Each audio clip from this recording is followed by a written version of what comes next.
Discuss करते हैं life cycle of moss in detail. सबसे पहले आप यहाँ से देखें कि जो स्पोर्स होते हैं वो आपके यहाँ पे हैप्लॉइड स्पोर्स हैं।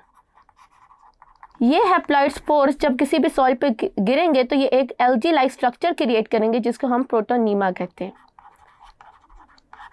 ये एल्गी लाइक स्ट्रक्चर भी एक बर्ड क्रिएट करेगा and then it will convert into male and female gametophyte.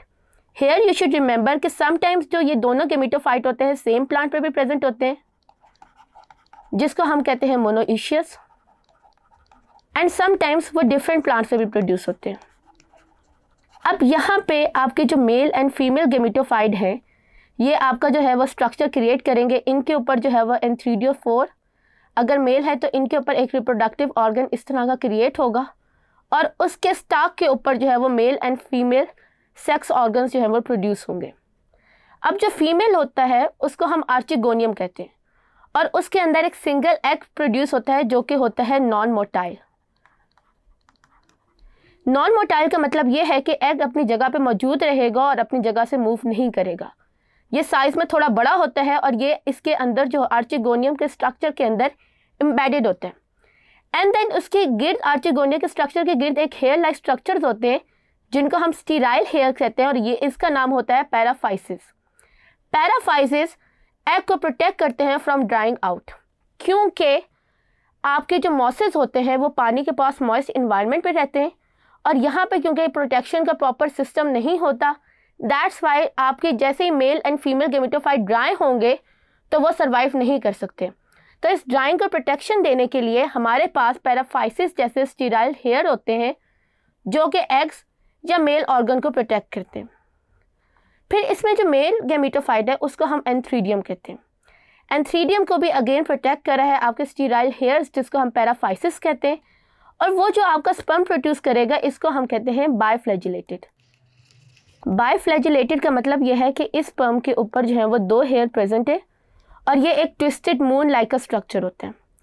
ये स्पर्म डिपेंडेंट होगा on water for its reproduction, यानी कि ये स्पर्म जो है ये मोटाइल है, ये मूव करके पानी में जाएगा।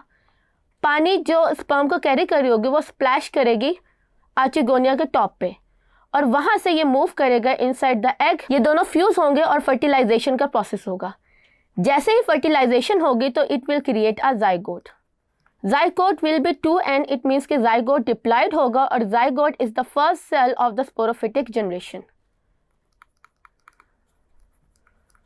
अब जैसे ही जाइगोट डेवलप हुआ उसने आर्चिगोनिया के अंदर, यहाँ पे जाइगोट कहाँ पे डेवलप हुआ? आर्चिगोनियम में। और जैसे ही जाइगोट डेवलप होगा वो डिवाइड करता जाएगा एंड देन इस फीमेल आर्चिगोनिया के ऊपर स्वेल करेगा और स्वेल करके एक स्पोरोफिटिक जनरेशन क्रिएट कर देगा जिसको हम कहते हैं स्पोरोफाइट।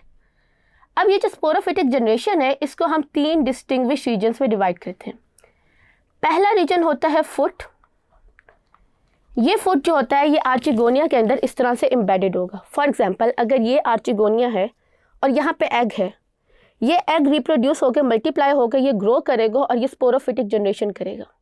जो स्पोरोफाइट को आर्चिगोनिया के अंदर एम्बेड करवा रही है उस रीजन को हम फुट रीजन कहते हैं। फिर फुट जो है वो एक स्टॉक क्रिएट करेगा और इस स्टॉक के ऊपर जो है वो एक कैप्सूल लाइक रीजन प्रोड्यूस होगा और उसको हम कहते हैं स्पोरेंजिया। यहाँ पे आपने याद रखना है कि इस कैप्सूल को इन्वायरमेंट से प्रोटेक्ट करने के लिए कैलिप्टेरा जैसा स्ट्रक्चर होता है, वो एक हुड होती है जो कि इस कैप्सूल को प्रोटेक्ट करती है उस टाइम तक जब तक स्पोर्स प्रोड्यूस ना हो जाए। इस कैप्सूल के अंदर जाइगोट क्योंकि जो था वो डिप्लॉयड था, वो मियोसिस का प्रोसेस करेगा और मियोसिस के बाद आपके पास हैप्लॉइड स्पोर्स प्रोड्यूस होंगे और जैसे ही ये हैप्लॉइड स्पोर्स रेडी होंगे, मैच्योर होंगे, वहाँ पे कैलिप्टेरा जो होगा वो टूट के गिर जाएगा एंड देन आपका स्पोरेंजिया इन्वायरमेंट में एक्सपोज होगा। अब ये स्पोरेंजिया जैसे ही कंडीशन जो होंगी वो मॉइस्ट और ह्यूमिड होंगी,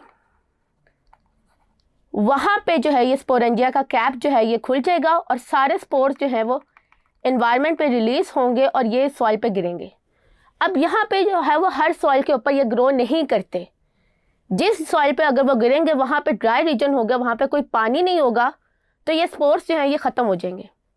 लेकिन अगर ये उस जगह पे गिरे हैं कि यहाँ पे मॉइस्ट रीजन है, डैम्प है, शेडी प्लेस है, तो वहाँ पे ये ग्रो करके अगेन आपके गेमेटोफाइट मेल और फीमेल गेमेटोफाइट डेवलप कर देंगे।